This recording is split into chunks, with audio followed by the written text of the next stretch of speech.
사도행전 7장 스데반의 설교와 순교. 1. 서론. 사도행전 7장은 초대교회의 지도자로 선택된 스데반의 설교와 순교의 장면이 나타나는 장입니다. 초대교회의 복음 전파와 예수님 때부터 계속되는 유대 종교 지도자들과 갈등이 계속해서 나타나고 있음을 보여줍니다. 스데반은 공회 앞에서 이스라엘 신앙의 역사를 재해석합니다. 여기서 강조되는 것은 하나님께서 조상을 부르시고 함께 하셨다는 것입니다. 특히 하나님의 부르심과 함께 하심은 특정한 장소에 제한되지 않는다는 것을 보여줍니다. 아브라함, 요셉, 모세가 각각 다른 장소에서 부르심을 받았고 각각 다른 곳에서 하나님과 함께 했다고 강조합니다. 반면 이스라엘 백성들은 하나님께서 보내신 자들을 일괄되게 거부했다고 말씀합니다. 그들은 우상을 숭배하고 계속해서 불순종하며 하나님을 거부한 죄를 지었다고 지적합니다. 지금도 하나님께서 보내신 예수 그리스도를 거절함으로 같은 죄를 반복하고 있다는 것을 스데반은 지적합니다. 그리고 스데반은 지금의 유대 종교 지도자들이 하나님보다 성전에 대한 애착과 우상화를 하고 있다고 말씀합니다. 광야에서 시작된 장막에서 솔로몬의 성전에 이르기까지 하나님께서는 특정한 장소에만 임재하는 분이 아니라고 말씀합니다. 그 증거로 스데반은 하나님은 사람이 손으로 지은 곳에 계시지 않는다고 성경 구절을 인용합니다. 이처럼 스데반은 이스라엘의 전반적인 역사를 통하여 지금의 종교 지도자들의 죄악과 불순종을 지적합니다. 하나님의 부르심과 임재는 특정 장소, 민족, 전통에 제한되지 않고 초월하시는 분이라고 말씀하는 것입니다.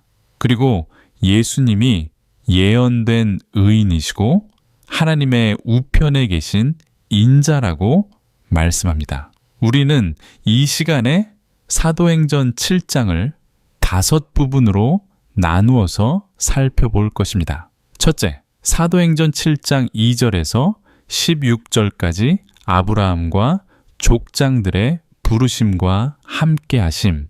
둘째, 7장 17절에서 43절까지 출애굽과 이스라엘의 배반. 셋째, 7장 44절에서 50절까지 하나님의 임재와 성막과 성전의 한계. 넷째, 7장 51절에서 53절 결론과 비판. 그리고 다섯째, 7장 54절에서 60절까지 스데반의 순교와 비전. 이렇게 나누어 살펴보겠습니다. 이 아브라함과 족장들의 부르심과 함께하심 7장 2절에서 16절. 스데반은 모세와 하나님을 모독했다는 혐의로 공회 앞에서 재판을 받게 됩니다. 이때 스데반은 공회 앞에서 믿음의 조상 아브라함의 부르심으로 변호를 시작합니다. 이 말씀은 단순한 방어를 넘어서 이스라엘의 믿음과 역사를 함께 설교하는 형식으로 되어 있습니다. 사도행전 7장 2절에서 8절까지는 아브라함의 부르심과 하나님의 약속에 대한 말씀을 합니다. 처음부터 우리가 집중해야 하는 것은 결론을 생각하고 이 구절을 읽어야 한다는 것입니다. 결론 부분에서 강조되는 것은 하나님께서는 성전이나 예루살렘에 한정적으로 임하시지 않는다는 것입니다. 때문에 2절에 아브라함은 메소포타미아에 있을 때 부르심을 받았다고 강조하고 있습니다.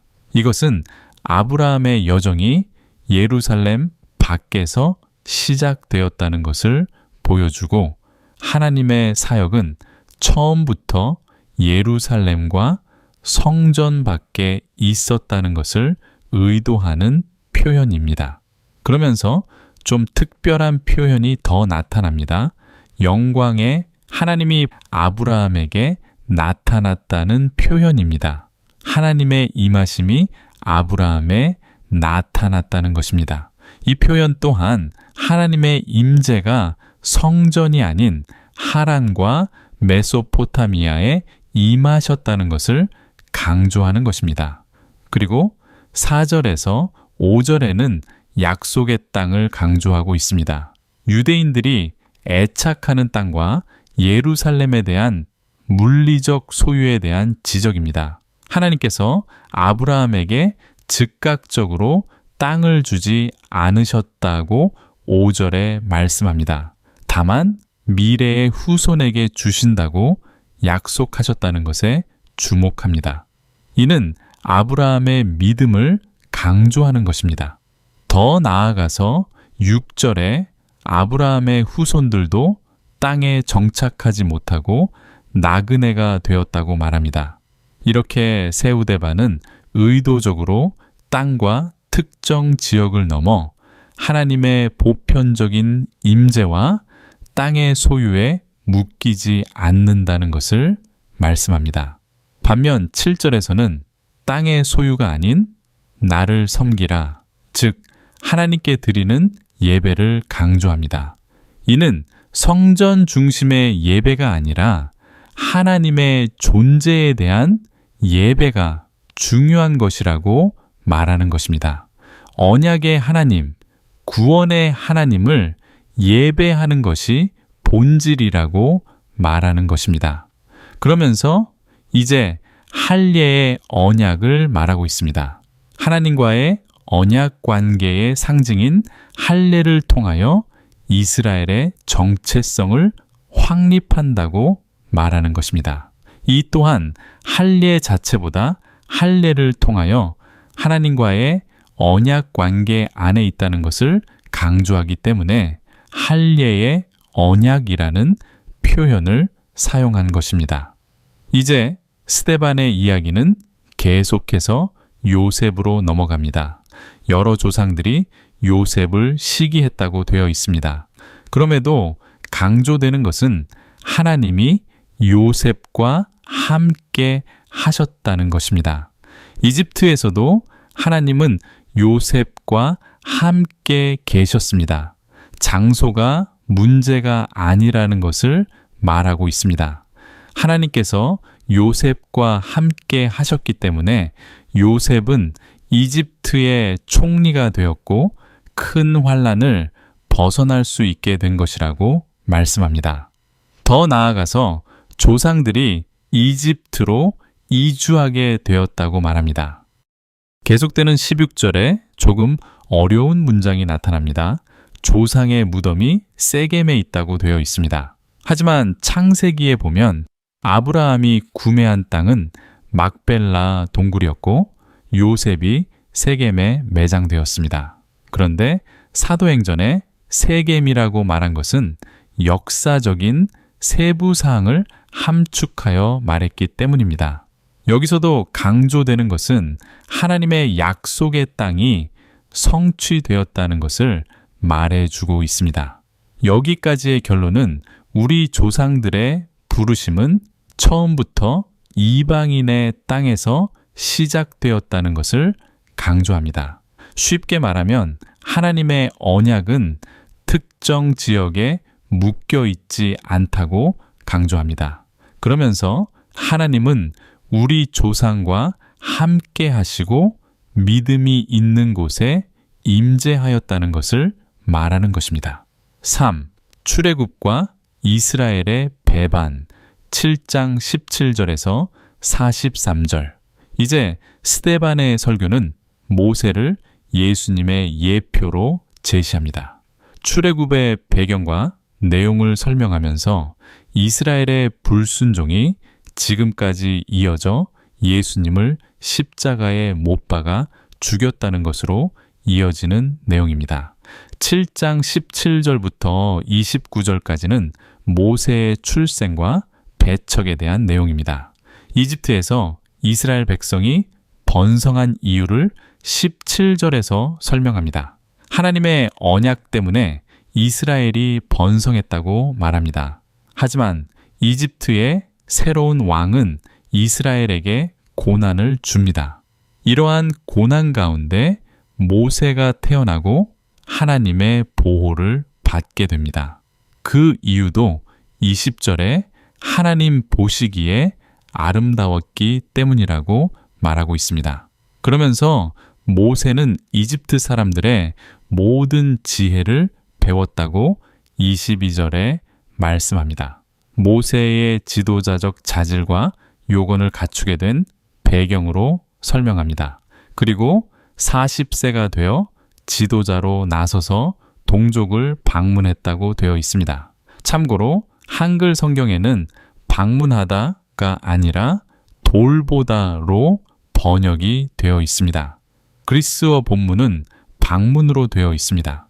핍박받는 이스라엘 민족을 구원할 지도자로 동족을 방문하였지만 그들은 모세를 거부하고 누가 너를 통치자로 세웠느냐고 반문합니다. 이러한 표현은 요셉을 거부하고 모세를 거부했던 조상들과 같이 공회가 예수님을 거부했다는 것을 암시하는 것입니다. 특히 25절에 모세를 통하여 구원해 주시는 것을 깨닫지 못했다고 해석해 줍니다. 모세는 이집트 사람을 죽인 사실이 드러나 미디안 땅에서 나그네가 되었다고 말합니다. 다시 한번 땅이 나타납니다. 앞서 말씀드린 것처럼 땅은 이번 장에서 매우 중요한 주제입니다. 이때 시내 산에서 타는 떨기나무 가운데 하나님을 만나게 됩니다. 33절에 하나님께서는 모세에게 신을 벗으라고 명령하십니다. 왜냐하면 이곳은 하나님께서 임하신 거룩한 땅이기 때문입니다. 다시 한번 하나님의 임재와 땅이 주제로 나타납니다. 하나님의 임하심과 활동하신 땅이 예루살렘 밖에 있었다는 것을 강조하는 것입니다. 이곳에서 모세는 부르심을 받습니다. 이스라엘 백성들을 모세를 지도자로 거부했지만 하나님께서는 이스라엘의 구원자로 이집트로 보내셨다고 말씀합니다. 특히 38절 끝에서 이 사람이라 이렇게 표현하는 것은 모세가 구원자였다는 것을 강조하는 것입니다. 또한 38절에는 광야교회라는 표현이 나타납니다. 광야는 앞선 주제인 땅에 관련이 있습니다. 예루살렘 밖에서 이미 하나님의 임재가 있었고 그곳은 교회였다라는 것을 말씀해 주는 것입니다. 이스라엘의 정체성은 처음부터 교회 공동체였으며 하나님의 임재가 그 정체성의 중요한 기준이라는 것을 말해 주는 것입니다. 특히 하나님의 임재는 살아있는 말씀을 받아 이루어진 것입니다. 하나님의 말씀은 곧 하나님의 임재이고 이 말씀은 살아있는 것입니다. 동시에 예수님이 바로 살아있는 하나님의 말씀이라는 논리와 연결됩니다. 하지만 조상들은 모세에게 복종하지 않았다고 지적합니다. 하나님께서 보내신 구원자에게 복종하지 않은 것입니다. 39절 그들의 마음은 이집트를 향하고 금송아지를 만들었습니다. 이 일로 인하여 하나님께서는 돌아서셨고 우상을 섬기도록 내버려 두셨다고 말씀합니다. 이러한 우상 숭배는 바벨론 포로까지 이어진다고 지적합니다. 이 말씀은 조상들이 구원자 모세를 거부하고 우상을 섬기며 하나님을 버렸듯이 지금 공회와 이스라엘이 예수님을 거부하고 하나님이 아닌 예루살렘과 성전을 우상으로 섬기고 있다고 지적하는 것입니다. 4. 하나님의 임재와 성막과 성전의 한계 7장 44절에서 50절 이러한 주제를 가지고 계속해서 본문 말씀을 보겠습니다. 44절에 증거의 장막에 대하여 말씀합니다. 이는 하나님의 지시에 따라 모세가 만든 이동식 성소입니다. 이는 하나님의 임재를 상징하는 중요한 것입니다. 이 증거의 장막을 하나님의 계시에 따른 본 그대로 만들었다는 것을 강조합니다. 여기서도 강조되는 것은 하나님의 임재가 예루살렘 성전에만 한정되어 있지 않다는 것입니다. 광야에서 또 성막으로 계속해서 이동되었다는 것을 말하는 것입니다. 이로써 중요한 것은 하나님의 말씀대로 순종할 때 하나님의 임재가 나타난다는 것을 강조하는 구절입니다. 조상들은 성막을 받았다고 되어 있습니다. 그리고 46절에 다윗은 은혜를 받았다고 말합니다. 그러니까 하나님의 임재가 이루어지는 성막은 하나님의 은혜와 연결된다는 것을 말합니다. 그 은혜로 성전이 건축되어 진다는 논리로 의도적으로 사용된 단어입니다. 성전이 세워진 것은 은혜이지 하나님의 임재의 한계성을 만드는 건물이 아니라는 사실을 다시 한번 48절 이후에 강조합니다. 하나님의 존재는 지극히 높으신 분입니다. 이 지극히 높으신 분은 손으로 지은 곳에 계시지 않는다고 하나님의 초월성을 강조합니다. 즉, 성전이 하나님을 제한할 수 없다는 말씀입니다. 41절에 인간이 만든 우상과 48절에 사람이 만든 집과 연결하여 하나님의 초월성을 제한할 수 없다는 것을 이렇게 강조하는 것입니다. 우상과 성전의 차이점은 은혜입니다. 하나님의 말씀 그대로 만들 수 있도록 다윗에게 허락하신 은혜입니다. 이제 이 하나님의 임재는 예수 그리스도를 통하여 하나님의 백성이 교회에게 임하게 될 것임을 암시합니다. 왜냐하면 49절에서 50절을 보면 이 세상 어떤 것도 하나님의 안식처가 될 수 없다고 말하고 있습니다.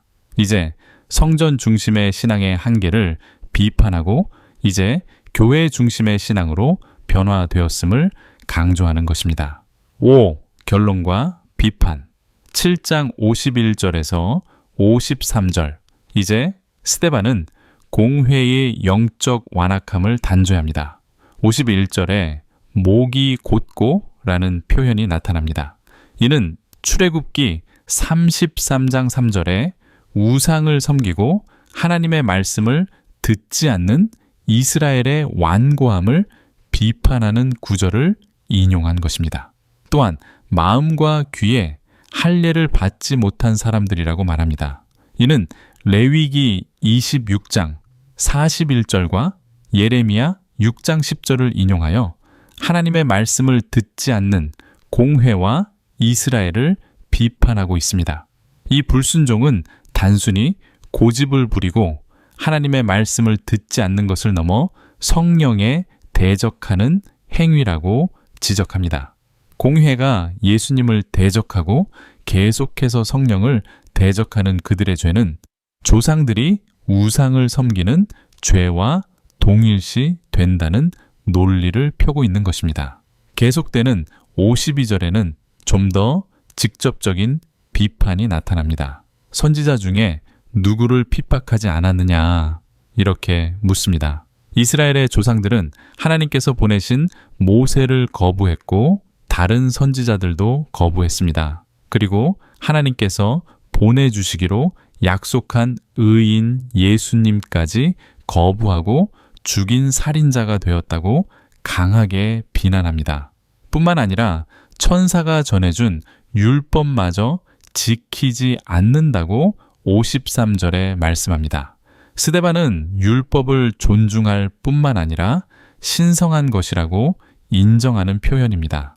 동시에 공회의 율법 준수의 실패와 율법의 참 목적인 하나님의 말씀에 순종하지 않는다는 비판입니다. 6. 스데반의 순교와 비전 7장 54절에서 60절. 사도행전 7장의 끝은 스데반의 순교로 맺습니다.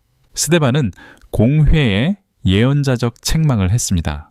공회는 이 말을 듣고 마음에 찔렸다고 되어 있습니다. 이 단어를 직역하면 마음에 톱질을 당하였다 라는 표현입니다. 앞선 2장의 베드로의 설교에서 회중은 회개를 했지만 공회는 강렬한 반감을 보여줍니다. 이들의 영적인 완악함을 다시 한번 보여주는 구절입니다. 이와 반대로 55절에 스데반은 성령 충만함을 받습니다. 앞선 사도행전이 관심은 무엇에 충만했는지에 있었습니다. 베드로와 초대교인들은 성령에 충만했습니다. 반면 아나니아는 사탄의 마음이 충만했습니다. 또한 공회의 마음도 성령으로 채워진 것이 아니라 원망과 적대감으로 채워졌다는 것을 알 수 있습니다. 스데반은 성령 충만함으로 비전을 봅니다. 첫 번째, 스데반은 하나님의 영광을 봅니다. 예루살렘과 성전에는 하나님의 영광이 임하지 않았습니다. 하나님의 영광은 하늘에 있었습니다. 그리고 하나님의 영광과 함께 하나님의 우편에 서신 예수님을 보았습니다. 이는 시편 110편 1절과 비슷하게 나타납니다. 시편에서는 인자이신 예수님께서 앉아 있었지만 스데반의 비전에는 일어나 계십니다. 앉아 있다는 단어는 통치자로 표현한 것입니다. 반면 서 있는 모습은 스데반을 환영하거나 중재한다는 활동을 상징적으로 표현한 것입니다. 공회는 예수님을 하나님의 아들도 아니고 이스라엘의 왕도 아니라고 부정했습니다. 하지만 스데반은 자신의 환상을 통하여 예수님이 성경에 약속된 메시아, 인자이고 온 세상을 통치하시는 하나님의 우편에 계신 분이라고 말하는 것입니다. 이 말을 들은 공회에는 분노하며 큰 소리를 지르며 귀를 막습니다.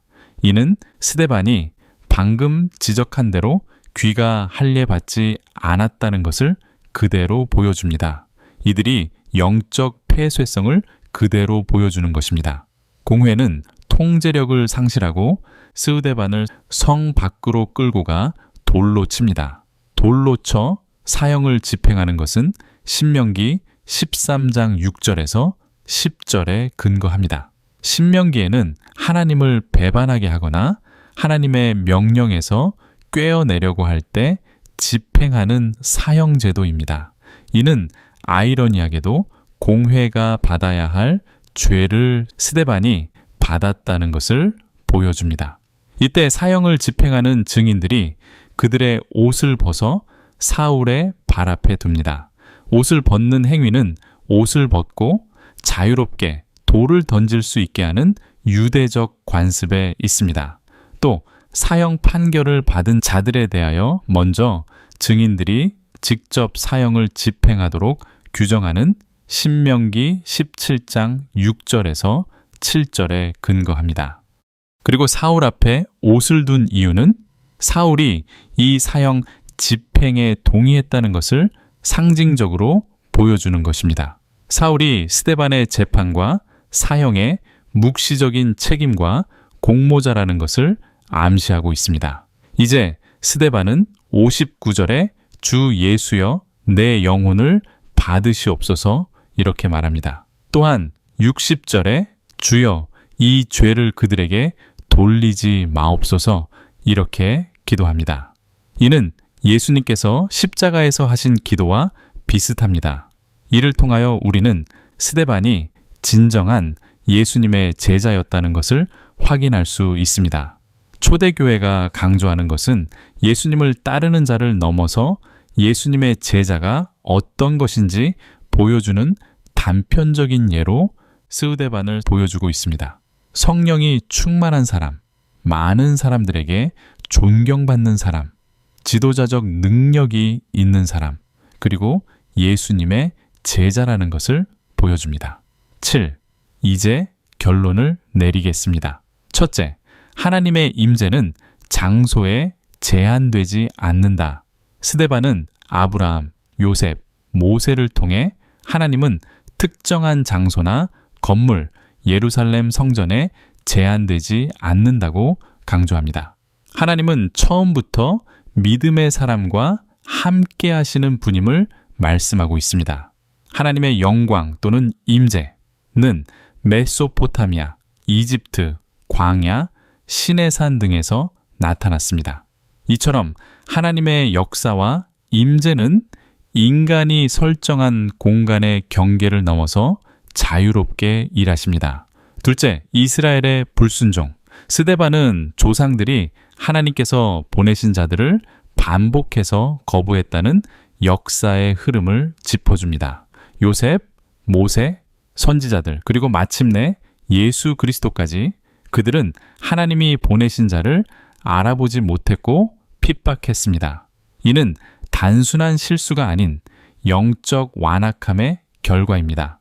이는 결국 성령 충만하지 못한 결과임을 보여주고 있습니다.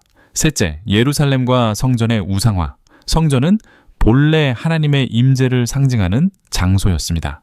하지만 유대 지도자들은 그것을 절대화하며 오히려 우상처럼 섬겼다고 지적합니다. 하나님의 존재는 인간이 만든 건물에 갇히지 않습니다. 스데반은 성전 중심 신앙이 아닌 예수 그리스도를 통해 주어진 새로운 공동체, 곧 교회 중심의 신앙으로 나아갈 것을 선포합니다. 왜냐하면 하나님께서 임하시는 곳이 교회이기 때문입니다. 넷째, 예수 그리스도는 누구인가? 스데반은 비전을 통하여 하나님의 우편에 계신 인자를 보았다고 증언합니다. 이는 예수 그리스도가 구약에 예언된 메시아이며 지금도 살아 역사하시며 교회의 주인이심을 보여줍니다. 예수님은 온 세상의 통치자이시며 지금도 하나님의 영광 가운데 살아계신 분입니다.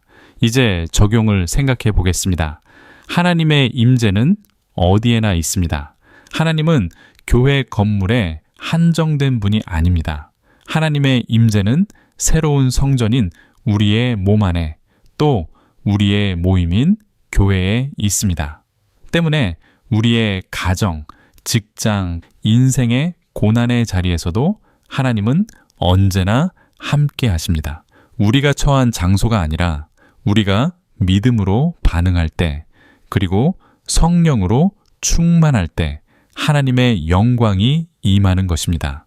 고난 중에도 하나님의 영광을 바라보라. 스데반은 죽음을 앞두고도 하늘의 문이 열리고 예수님이 서신 것을 보았습니다.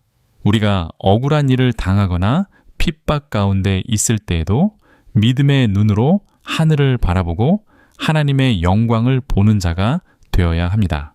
이것이 진정한 제자의 삶입니다. 단순히 예수님을 믿는 삶이 아닌 예수님을 따르는 제자의 삶이 되어야 합니다. 감사합니다.